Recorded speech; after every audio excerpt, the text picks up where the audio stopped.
So this, as you know, is actually the second of our Burst Your Bubble event series here at YPFP. And actually, before I begin, I do want to thank the staff here at SICE and also the YPFP volunteers who helped to coordinate all of this. But this is the second installment of the Burst Your Bubble series event that we're doing at YPFP, and the entire purpose is to bring unconventional conversations, unconventional topics with unconventional people. Our folks who are speaking with us this evening are all great, and we're gonna have some great conversation as we move along the night. So first things first, if you wouldn't mind just checking your cell phone, make sure it's on silent.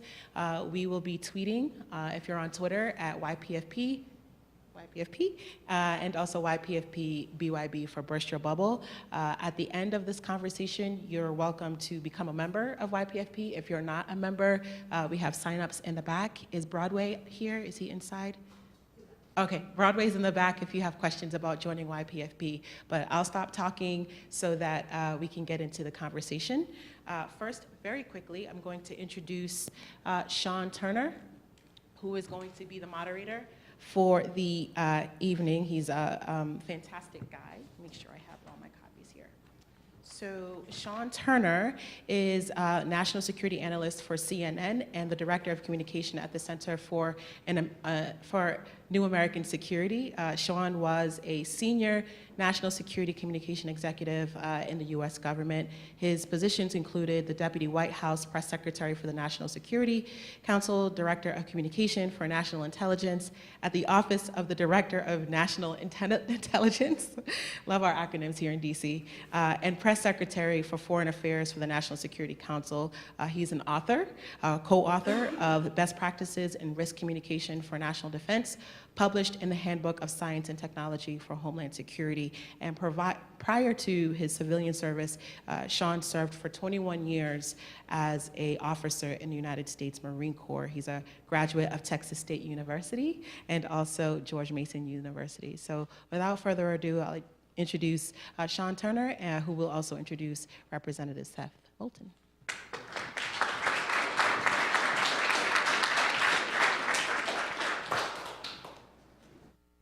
First of all, thank you, Bunmi, for the introduction. What I'm going to do is I'm going to go ahead and I'm going to ask Congressman Moulton to please come on up and join me on stage for the introduction here.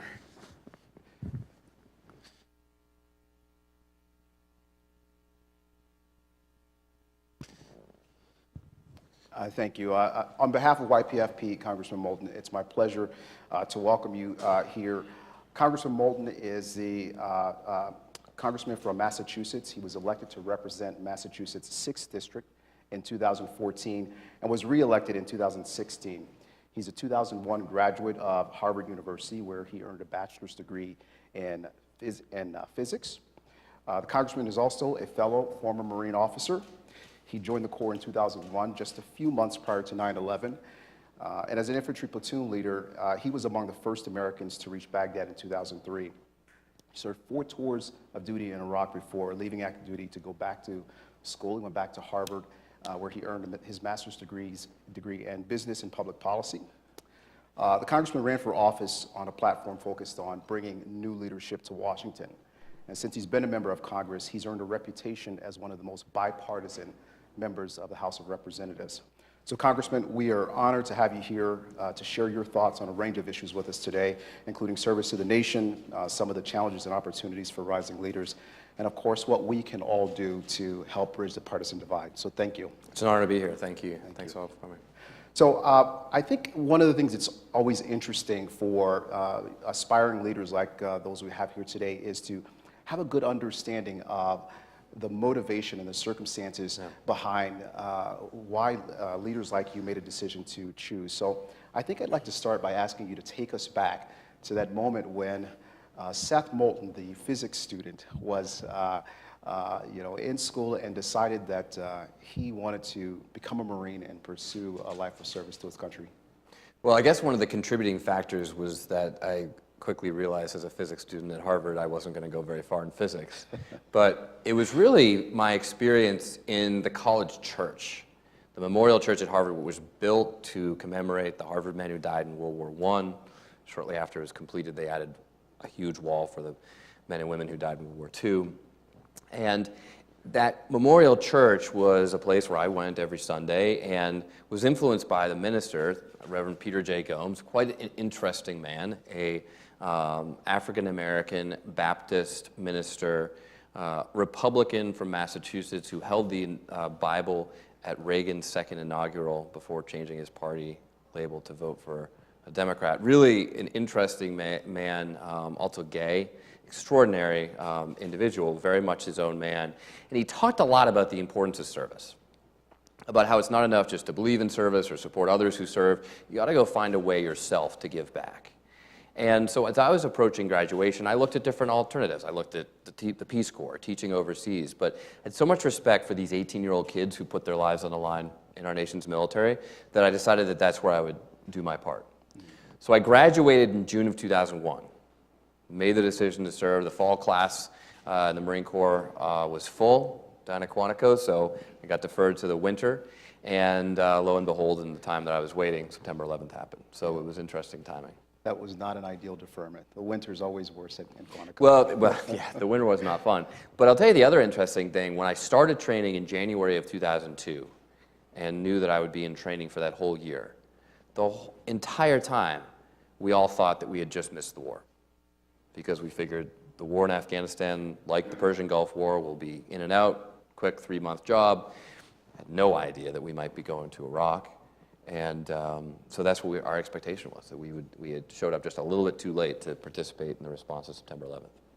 You know, one of the experiences that I greatly value and hold on to from my time in the Marine Corps is the fact that when we're focused on working together to protect and defend the country, one of the things that never mattered to me was the political affiliation of the Marine to my left or to my right.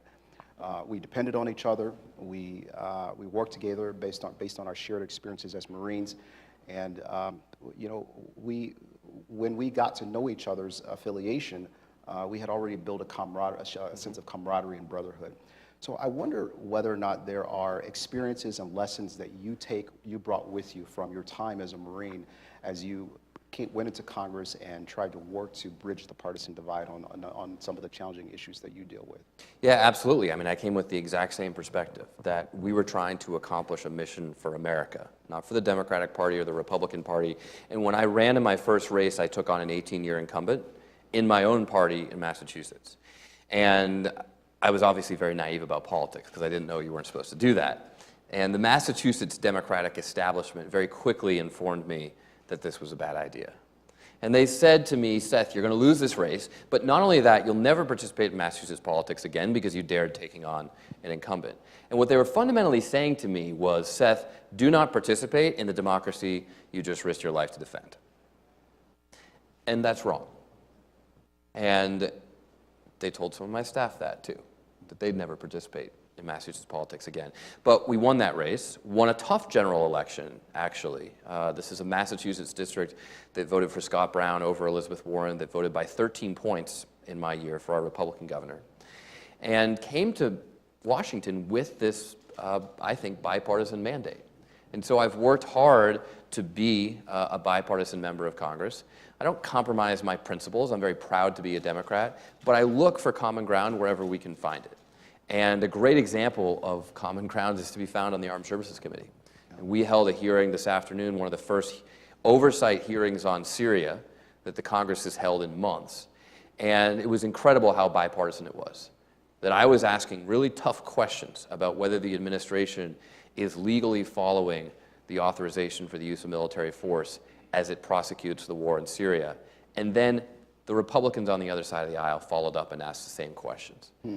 So there are moments of bipartisanship in this broken Congress.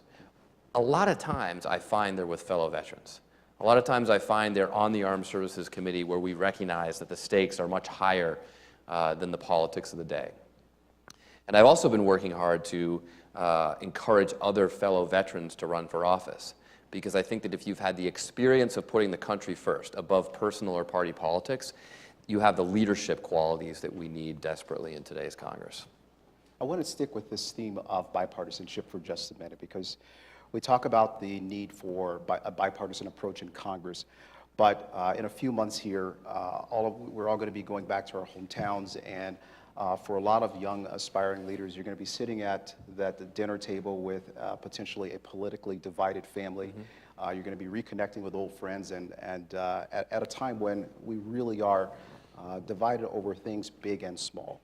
And oftentimes what we do in our private lives kind of permeate up. So I wonder if you have any thoughts on not just what we do as leaders, but what we do as citizens, what we do as Americans to help bridge this partisan divide in kind of our daily lives, our daily interactions. Well, this is probably bad advice for your family dinners, but I actually think we need to talk about politics. We can't be afraid to talk about politics. It's hard in today's world to talk about politics in a respectful way, because it's not the political discussion you see on Fox News. It's not the discussion that you see on Facebook or on Twitter. But we need to have those political discussions at home, especially with people that we know and trust. And it's a good thing if you can convince people to change their minds. And it's also a good thing if you can be open to changing your own mind. But it doesn't happen if everyone just retreats to their partisan social media corners and never actually has these discussions with people who they disagree with. In my family, we actually have to put forward a motion to suspend the rule of no discussion of politics before we can actually talk about politics. You know, when we talk about partisanship, central to this idea of partisanship is the ability to be an independent thinker. And when I think about people who stand out in my mind as independent thinkers, one person who comes to my mind as someone who was really committed to this was the late Senator John McCain. And you know, one of the things I found really interesting about Senator McCain throughout his career was that he appealed to leaders across generations. Yeah. Someone said to me, you know, when you think about his independence and you think about the fact that he takes every issue on its merit, it's very much the way that young leaders do. And I wonder if you can talk a little bit about the role of having an independent streak and being willing to disagree with your own party and with your people who are like-minded in order to get things done. Look, I think that's exactly what we need in Washington, and frankly, it's what people want back home. They want people who will make principled decisions rather than just do what the party establishment says. And that's what John McCain was famous for. You know, he wasn't famous for all the votes he took along with the Republican Party. He was famous for the few where he disagreed. He was famous for that healthcare vote where he went with the Democrats. You know, he was famous for being willing to work across the aisle to get things done on the Armed Services Committee. I remember going through the security line with him at National Airport one Friday on the way home, and we were talking about Syrian refugees and translator immigration from Iraq and Afghanistan, and he was our ally on this issue on the Senate side and on the Republican side of the aisle, and we were talking about how we're going to get this done, and he was complaining about his fellow Republicans. You got to be willing to do that. You know, you got to be willing to criticize your own party. I did a series of interviews one night on a couple of different channels about our policy in Iraq a few years ago, and I was very critical of the White House, of the Obama administration, because I thought they were screwing it up. And on the way home, I got the familiar caller ID from the White House, which you can tell it's somewhat unique. And I said, okay, here we go. And a gentleman got on the phone, and he said, Moulton, I'm really proud of you. And I said, sir, what is this about? He said, well, I saw your interview. And I said, well, which one? The one on CNN. I'm thinking, gosh, that was one of the ones where I was worse. And I said, well, you know, I was actually pretty critical of the administration, sir. And he said, yes, no, I know, but, well, the thing is that there are a lot of people here who agree with you. This wasn't the president, but it was someone pretty high up, pretty close. And the point is that they respected that intellectual disagreement, and they respected the just intellectual courage to speak out and say, I think you're doing this wrong, and I think we can do a better job. There hasn't been much of that courage on behalf of House Republicans against this president. And I think it's a lot more needed right now. So part of independence is just having the political courage to speak the truth, to say your mind, even when it's politically unpopular back home. Yeah.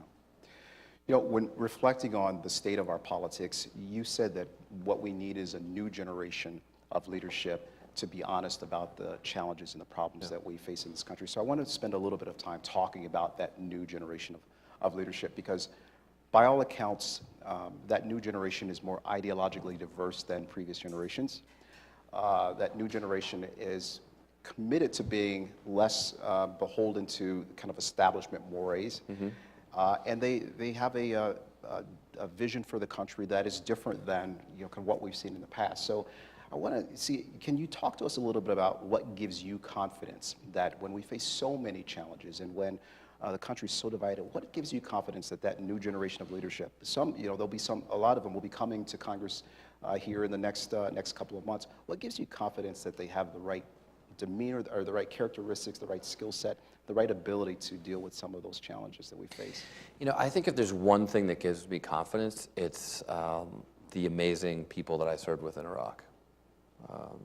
Men and women from our generation who were willing to put their lives on the line for the country, to do it in a very principled way, to fight in a very difficult war, an unpopular war. At a time when, national service isn't a thing. There's no draft, there are a lot of people who don't ever serve the country. And I've been more inspired by them than I think anybody else. Now, that doesn't mean that this entire generation, that everybody in it is going to be the perfect public servant. But I do think that it's time for our generation to take responsibility for these new problems. And frankly, when you see the current generation and how they're taking on or refusing to take on some of the challenges that we face today, a lot of people are saying, it's time for a new generation to step up. One of the Marines in my first platoon was talking with me about the future of work, the changing economy, how automation is changing the nature of work dramatically. And he said, Seth, the problem is that everybody in Washington trying to figure this out, they're the same folks who had 12 a.m. flashing on their VCRs for 30 years. And it's kind of true, But when I was really young, I helped my mom program that VCR. And then one Christmas, my brother and sister and I pooled our money and we bought my parents a DVD player. So there's a new generation that kind of gets some of these challenges that we face as a country. And it's not the generation that asks Facebook, how do you make money? I still have a VCR. You serve on the House Armed Services Committee, so I want to turn to some of the other pressing national security and foreign policy issues.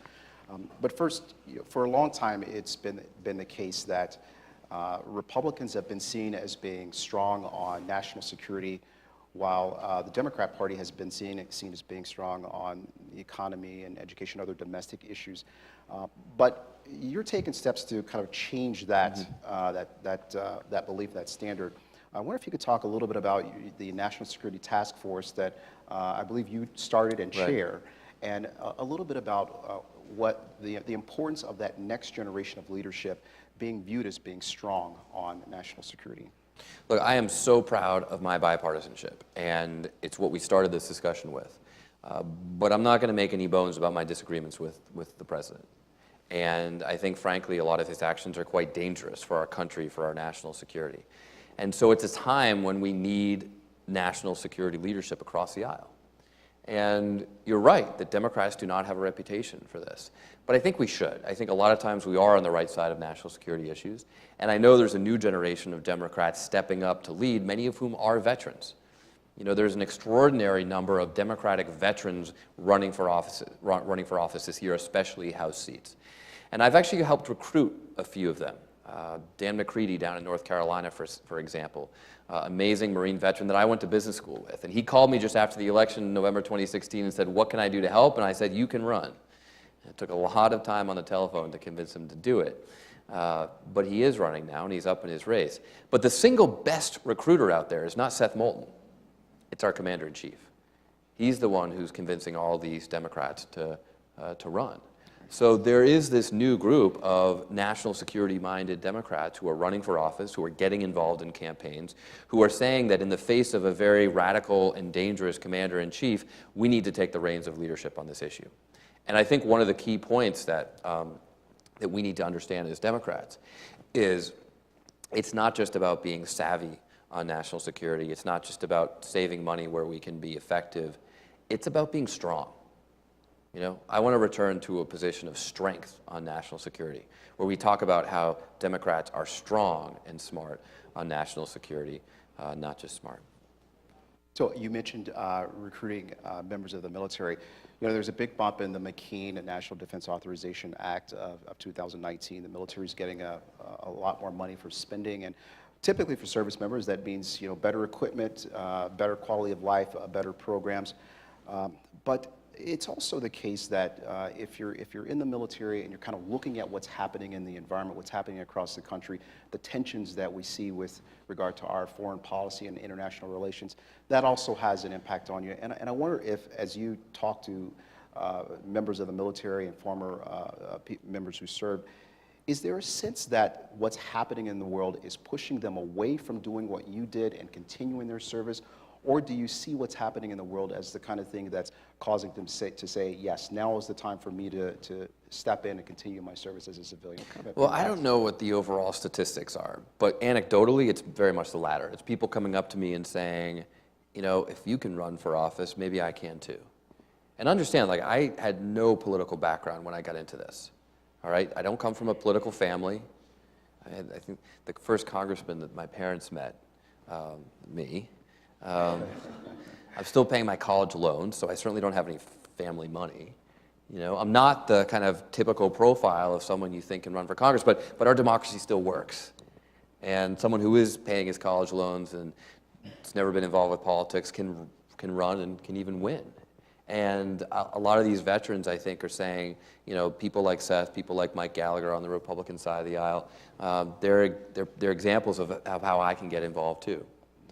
But again, it's not just running for office. I mean, that's, you know, the people who tend to come to me tend to be in that vein. But a lot of other people are stepping up and just saying, you know, I want to go work for the State Department. I want to work for the CIA. I want to. I know a number of veterans who are coming out and recognizing that a huge failing of our wars in the Middle East has been the lack of a diplomatic effort, the lack of a political strategy to underlie our military effort. And so there are a lot of veterans who are getting out and going to the State Department, and that's a great thing. We need that. Yeah, absolutely. I want to talk about another initiative that you've been strong.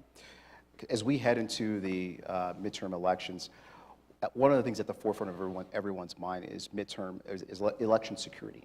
Mm-hmm. And when we think about election security, there are really two different buckets that we need to think about. The first is this idea of protecting the infrastructure, protecting the networks, the computer systems that help us ensure that every single vote is counted as cast. But on the other side, you have this area where it's not about manipulating the infrastructure, it's about manipulating the way that we think.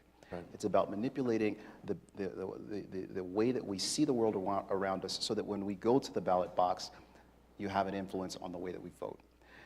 You have reached across the aisle to introduce a bill with a member of the Republican Party that would get at this issue of influencing the way we think. And I wonder if you can talk a little bit about why you think that's so important and why you put it on par with protecting the infrastructure. Yeah, so the bill you're talking about is the Countering Foreign Propaganda Act, which basically says that if you're a state-run TV outlet like RT News, you know, run by Russia, then if you show a political ad, you have to display who paid for it, and it's pretty straightforward. There was some concern about whether this would affect Telemundo or whatever. We straightened out those concerns, and it's a bipartisan way to say that we're not going to allow foreign news outlets to broadcast in the United States and influence our elections without people knowing where this stuff is coming from. Yeah. And yeah, you know, it wasn't the easiest thing to find a Republican co-author, but I did in Elise Stefanik, who is a moderate Republican from New York State, younger than me, who said this is the right thing to do for the country. I want to talk a little bit about some of the broader foreign policy and national security issues that I know that you're concerned with, and then I want to get into the audience questions here. But you know, the president recently, back in May, he met with Kim Jong-un of North Korea, and now he has said that he will likely have another meeting to talk about the nuclear situation there. I just, without getting into all the details of it, we know that nothing's happened there. We know what the history is. I want a couple of questions on this. One, I want to get a sense for whether or not where we are today with North Korea causes you to feel optimistic that we might actually be in a position where we could change the course of history. Or are you of the mind that this is more of the same with regard to what we've seen out of the North Korean regime?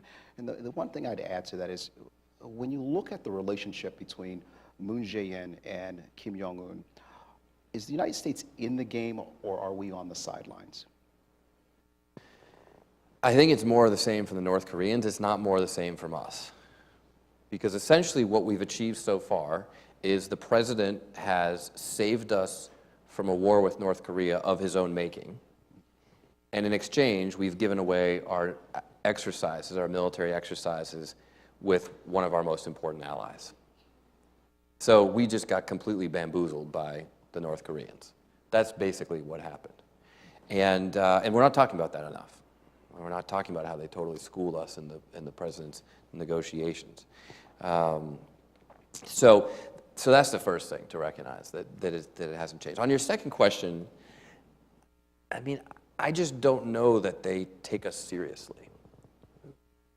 We had a phrase in the 1st Marine Division when I was in Iraq, commanded by General James Mattis, that was our division motto: no better friend, no worse enemy than a United States Marine. And Marines like to think about the second part of that, no worse enemy. You know, we're going to kick your ass no matter where you're from. But the first part is even more important. No better friend. If you trust us, we'll live up to that commitment. And the problem is that around the world, both our allies and our enemies can't really trust us. You know, it's not a good thing when the president goes to the UN and gets laughed at by our allies and our enemies. And both are important. You know, our allies need to trust that our alliances matter and that we'll uphold our commitments. Our enemies need to trust that if we threaten them, we'll actually do something. That when we say there's an armada headed towards North Korea, it doesn't turn out that it's headed in the opposite direction. On that note, actually, I'm going to ask you one more about, with regard to China. I think we just can't let that hang out there. As everyone here knows, I'm sure this week the U.S. government, the administration, imposed new tariffs on China. China retaliated with about $60 billion worth of tariffs back on the United States.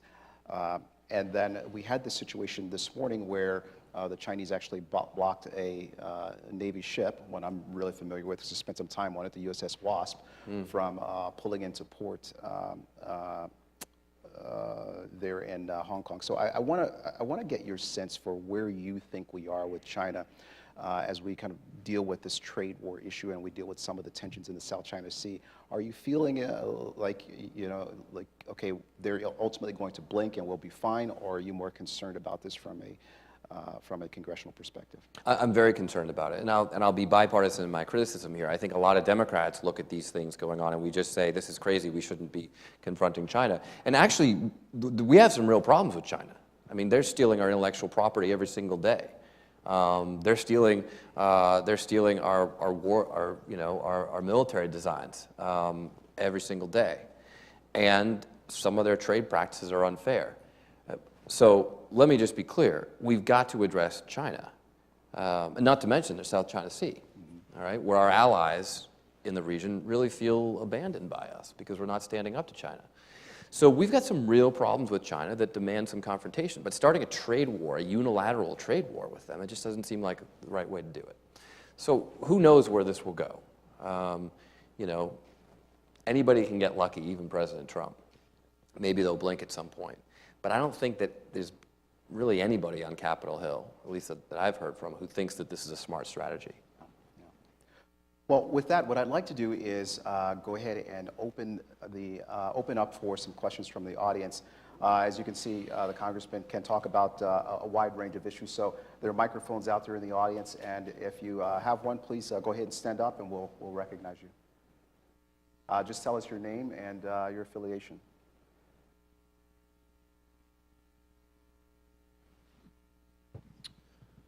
Hi, my name is Michael Weiner. I work for the Latin American Studies program here at SAIS. So thank you so much for coming. We actually met back at the Pioneer Institute in Boston a couple of years ago. Oh, no kidding. You might not remember, but so it's good to Great. see you Thanks for back here being in here. Washington. My question's about Venezuela. There's been a lot of news recently about the deteriorating situation there. The Secretary General of the OAS recently basically said that he was open to the option or did not rule out a military intervention option there.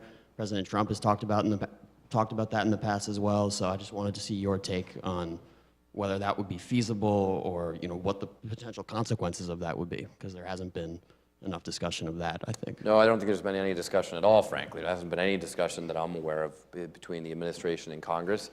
And of course, if the president were to believe in the Constitution, he would have to come to Congress before going to war with Venezuela. This is a place where, again, the key question is, what is the political strategy? What are we actually trying to achieve politically with the military intervention? When we were talking about Syria this afternoon, this was one of the key threads. Okay, I get your military operation. You got some troops over here who are going to take this town from ISIS. What happens next? Who's going to take over? Who's going to control the territory? Who's going to govern that town? And fundamentally, what sort of big picture political strategy is this supporting? So that's the first question with Venezuela. And I can tell you, we certainly haven't answered it, and I think in large part it hasn't even been asked.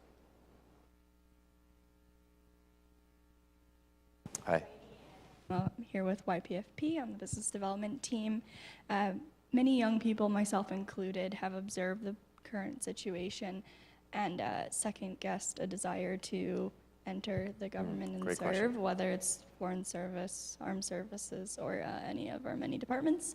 What can you say to young people in my situation? It's a great question, and it's a question I get a lot from young people who are looking to serve. I think because of my background in the Marines, people especially come to me and say, Seth, I was going to join the military, but I don't believe in the commander-in-chief. I don't trust him, so how can I serve under him? And my answer is that actually now is the time, more than ever, when we need really good people to serve under our commander-in-chief. Because this is the time when we need independent thinkers to remember their oath to the Constitution, not to the commander-in-chief, and do the right thing, even if he orders something different. So I think this is a very important time for young people like yourself to be signing up to serve the country, whether it's in the military or elsewhere, and understand that going in, you might someday have to disobey an unlawful order from someone above you. My name is Connor Clark. I'm also with YPFP. I really appreciated that last remark. It seems in this era, there is this quintessential automatic street cred that comes with anyone who has led Marines or soldiers, especially in the last few decades, infantry especially, right? And, but I'm sure you must have met a lot of people in DC who you also see as carrying some sort of ethos, code, experience, a certain mentality that may only be a fraction of what you've built up and endured and have seen other men and women endure, but still at least put someone on that right track in the right direction. Because a lot of us, especially now, do feel kind of lost bouncing between internships and grad school or putting, taking temporary gigs just to try and get through the next few years. And, I think about joining the military, and I'm still thinking I'm scared to give blood because of needles, right? How could I ever lead guys into combat, right? And I'd love to just, if I can get to a quarter or a third of that sort of resilience. And have you seen civilian paths to building that up? Absolutely, absolutely. I mean, you were asking about the veterans that I've endorsed and supporting in House races across the country. It's not just military veterans. Yeah. It's national service veterans. So we're open to supporting City Year, Teach for America, AmeriCorps veterans, Peace Corps veterans, in addition to Marine Corps, Air Force, Navy veterans. So, and even the Army, we love the Army too.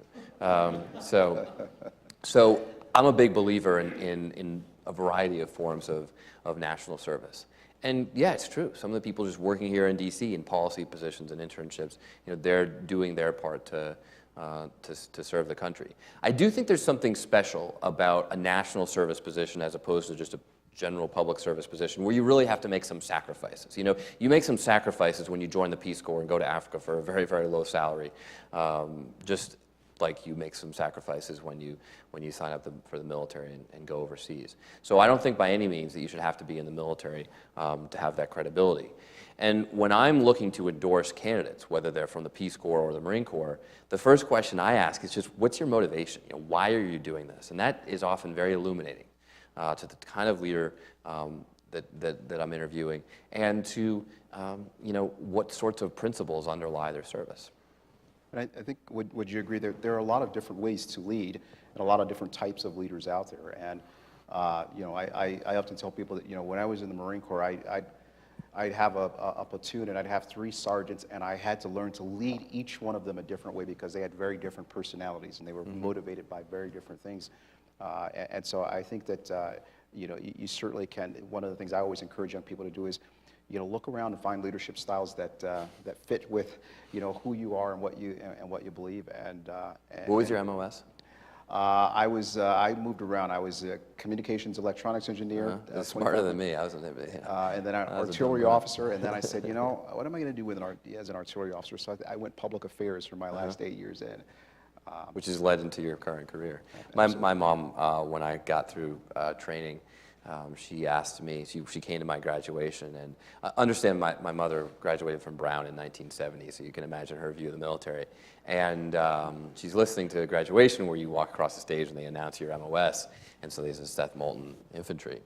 And she said to me, why couldn't you do public affairs? You know, you could be that guy standing up in the Pentagon, and it'd be great. I said, you know, Mom, I believe in serving the infantry. That's what I've always wanted to do. And then she said, oh, well, thank God you didn't do artillery. And I looked at her and I just said, that's right, Mom, looking out for you. That's right. Well, I spent 21 years in the Marine Corps. My mother looked at me and said, how's the Army treating you? So I get it. We have another question? Thank you both so much. Thanks. Thanks. Hey, Seth. Ben Smith, and I am working at AFRICOM now as the Deputy Division Chief for the North Gulf of Guinea and Central Branch. Okay. My question is, as the sort of forgotten branch, there's a lot going on there in terms of the One Belt, One Road from China, and then the Great Powers competition, and then some reprioritization of forces on the continent, and it's sending mixed messages to a lot of our friendly countries there. And I'm just wondering, is that being talked about? Is it being thought about? I know that Russia and EUCOM is sexier, but there is a lot of opportunity in Africa for governments that really could do a lot with a little bit of help. Yeah, so thank you, Ben. Good to see you. It's something we're just starting to think about. I mean, it's something that some of us have been talking about for a while. I think the Republican leadership right now is just starting to think about it. There's actually some money in our latest continuing resolution for this. But look, China's being really smart here. They're making some really smart investments. And it's hard to compete. I was in Vietnam, not Africa, but Vietnam recently. It's amazing. How many of you have been to Vietnam recently? A few people. It's incredible how committed to the United States Vietnam is. It's incredible how successful the strategy of really 2 men, Senator McCain and Senator Kerry, to open up to Vietnam has been for our national security. And the reason why, the fundamental reason why they're so supportive of us is because they're really scared of China right now. But China is offering billions of dollars in infrastructure projects. And when we were there, we were celebrating the gift of 1 Coast Guard cutter, a very old one, to the South Vietnamese Navy. So we're playing at totally different scales.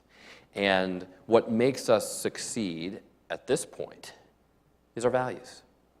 The fact that they want to be allied with the United States. They don't trust the Chinese. But we have an administration that's eroding that part of our foreign policy as well. So I think we've got to be better on both counts. We've got to stand up for our values. Probably everyone here agrees with that, Republican or Democrat. But we also have to be willing to make some much bigger and smarter investments, because China's doing it and they're our competition. Other questions?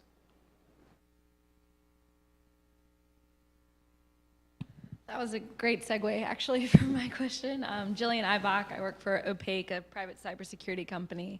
But my question is, how do we repair that trust?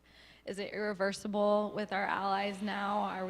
I know there's a lot of ambassadorships that have not been filled, so we don't even, I mean, we have people on the ground, but we're not even following through on relationships that, are just left standing. So how do we repair it? Are some irreversible? Love to hear you. Excuse me. I think it's repairable. I think it takes a dramatic change in leadership, but it's going to take work. And by the way, the trust isn't just lost overseas, it's lost right here at home. There's a real breakdown of trust in our government. There's a sense that we can't have as honest a discussion about the facts in Congress as we could even just 2 years ago. That's not just going to go away when Trump is no longer president. And so one of the things that I look for when I support Democratic leaders who are running is people who can be unifying Democrats, not divisive Democrats, but people who can reach out to Trump voters, who can say, look, I disagreed with you on that, but I want you to believe in what I'm doing, and I want to bring this country back together. On that point, let me ask you, if there is the so-called blue wave in November, does our political environment here in Washington get better, or does it get worse with regard to just kind of how tense and divided and partisan things are right now? Excuse me. I think it fundamentally gets better because there's more balance, there's more of a balance in power. But you know what? A lot of it depends on our leadership. And it depends on what the Democratic Party in the House, if we win the House, prioritizes. Are we going to be a party purely of subpoenas and impeachment? Or are we going to, meet our constitutional responsibilities in those categories, do what the Republicans have failed to do to keep the administration in check, but also have a positive bipartisan agenda for the country? And I think that's one of the things that you see in this new generation of Democrats standing up, is that it's not enough just to be opposed to Trump. We want to talk about how we're going to lead. Okay, so another question. Hi, my name is Matt Schubert. I'm actually originally from Reading, Massachusetts. So All right, in the district. Yeah, that's right. Thanks for being here. Yeah, thank you. I just wanted to ask, sort of follow up to your comments on the Vietnam part, and also you'd mentioned earlier looking for candidates rising who are strong on national security. I wanted to see what your view was of that as it pertains to the Middle East. Like, how would you define for the U.S. being strong on national security, and how does that relate to our posture and our presence in the Middle East? Well, I think that, excuse me, again, I think our number one problem with our policy in the Middle East is that we don't have a clear political strategy. That we know what the military is sent to do in terms of tactical missions, but it's not clear to what ends. And this, frankly, is a big problem with the Obama administration as well. I don't think the Obama administration had a clear political strategy in Syria, and they didn't really have a political strategy to fix the problems in Iraq that allowed ISIS to come in. You think about when ISIS swept in from Syria into western and northern Iraq, they didn't just defeat the Iraqi army. The Iraqi army put their weapons down and went home because they'd lost faith in their own government. That's fundamentally a political problem. And yet the Obama administration's response was really just to train Iraqi troops. You don't fix Iraqi politics by training Iraqi troops. And although Iraq is now in a better place than it was before, I think some of the underlying political problems in Iraq still haven't been addressed. One of which, by the way, is the incredible influence of Iran in Iraqi politics. I mean, that's only gotten worse over the past few years.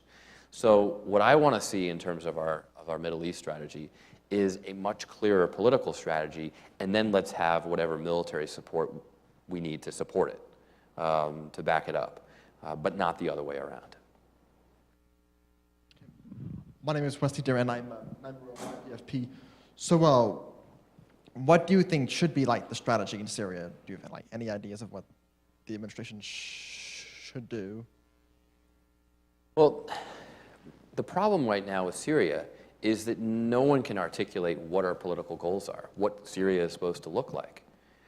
So I understand on the ground level, yeah, we're going to take these towns from ISIS, but who's going to govern the country? So I think we've got to put a lot more emphasis into the diplomatic track there and the negotiations, including with our adversaries and our allies, about what the end result will look like in Syria. Because in the meantime, we're fighting all these fights A lot of people are dying, and it's just not clear to what end.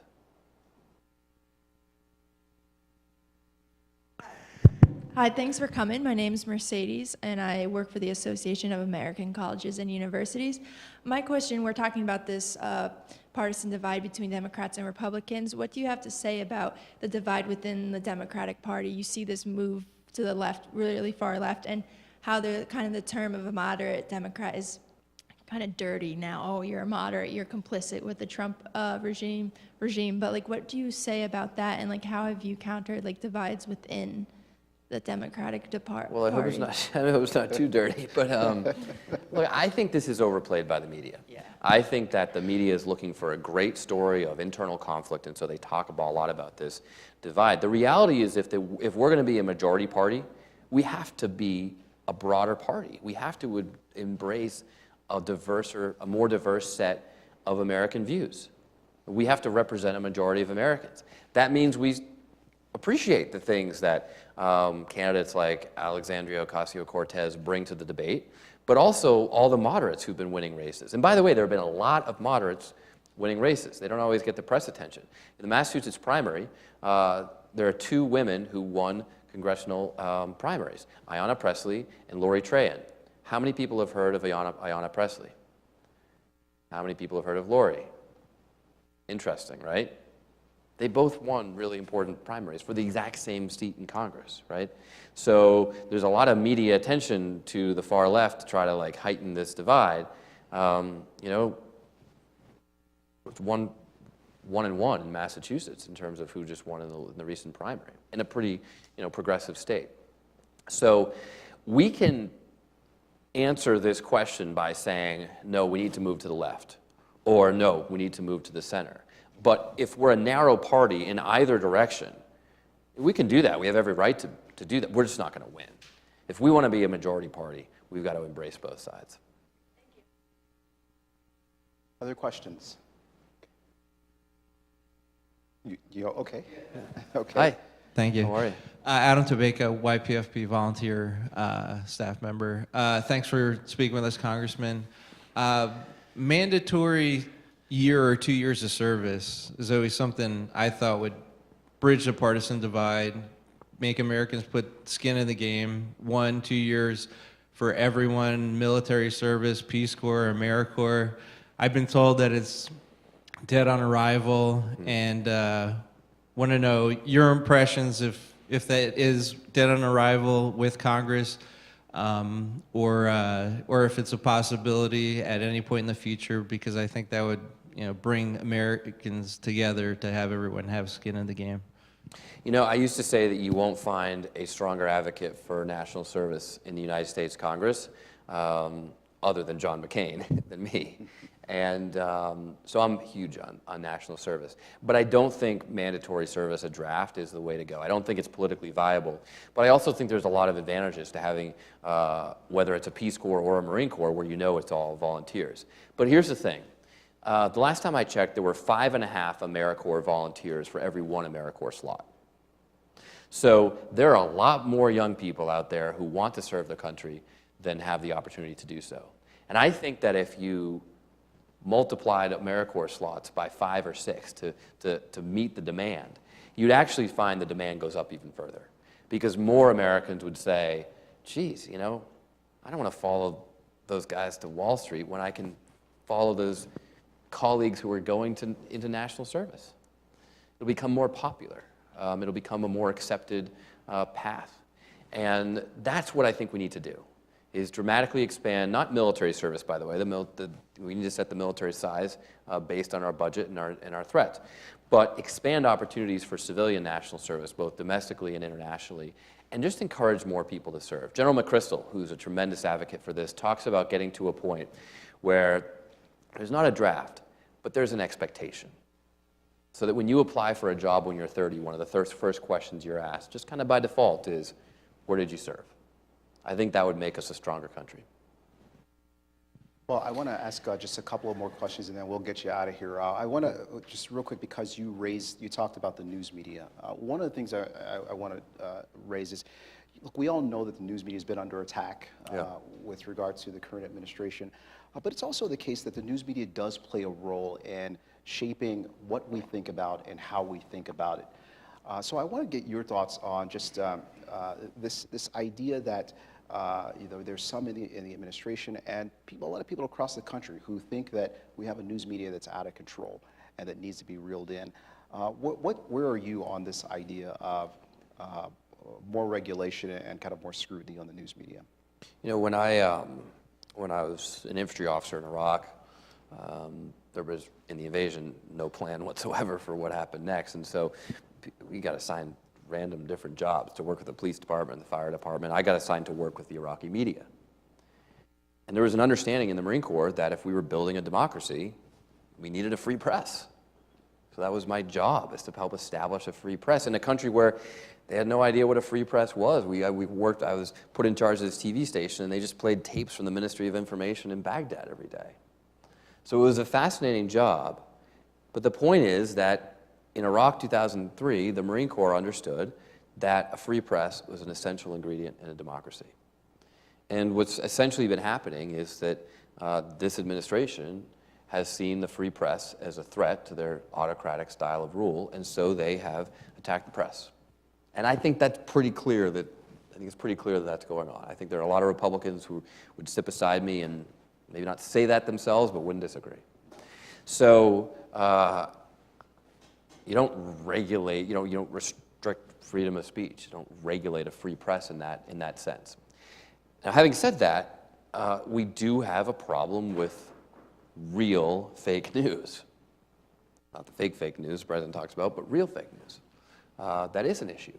And in truth be told, there were some regulations on TV stations and whatnot that used to exist that helped prevent that. That we've got to think about whether those things have a role in this social media world.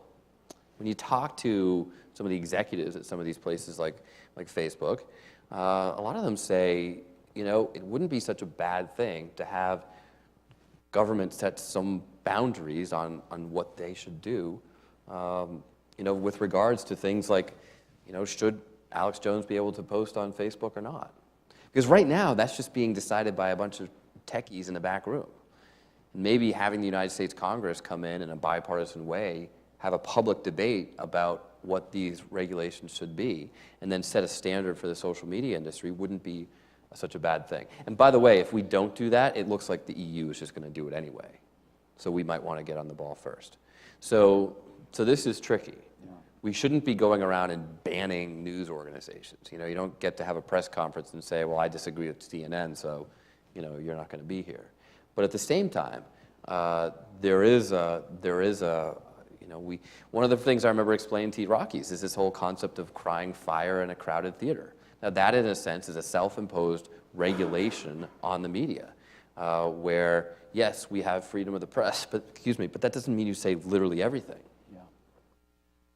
I think a lot in the press and the tech companies would agree that having the opportunity to attempt to regulate themselves before the government stepped in is probably a good intermediate step to see if they can do it effectively. That's to be seen.